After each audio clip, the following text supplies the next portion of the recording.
El man t'amagava les llàgrimes quan el miraves.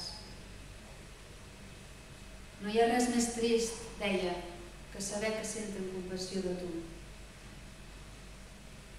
Seia a la finestra, fitava amb aquells ulls buits que tenen els ancians, ulls fets d'aigua grisa i blava, com un gra de raïm partit pel mig. Ens fitava quan passàvem i somreia educat si el saludaves. De vegades aixecava la mà sense parella i se la duia al front, en una mena de paròdia militar. La nora deia que era molt hàbil i deia que menjava i que es vestia tot sol, que era un prodigi. No sé fer nusos, replicava amb ronca veu el vell, renyant la jove pels elogis. No sé encendre un llumí, no sé bordar-me les sabates.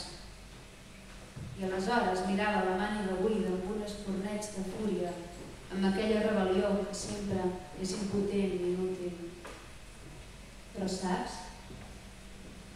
Res d'això no m'importa, prosseguia calmant.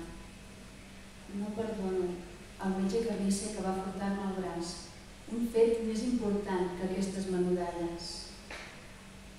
No poder encreuar les mans sobre la falda aquí, assegut al sol.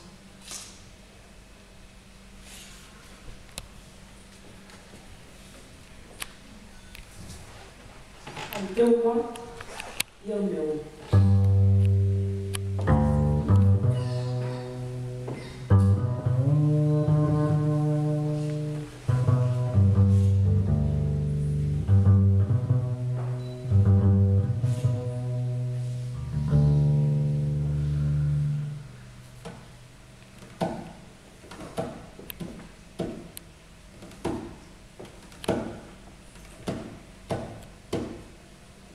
L'emboliquen amb banderes i un militar allarga un sabre antic. Hi ha ulls plorosos i dones que entre els seus braços aguanten la mare. Ràfegues de llàgrimes i discursos.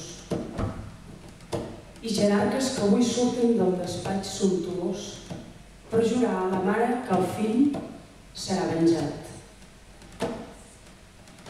I li diuen que cada medalla pòstuma val tant i tant. Diners lluents, diners vulgars, com ho són tots els bitllets del món. Bruts d'avidesa i també de la pasta que es forma en la mà suada del que ve de treballar.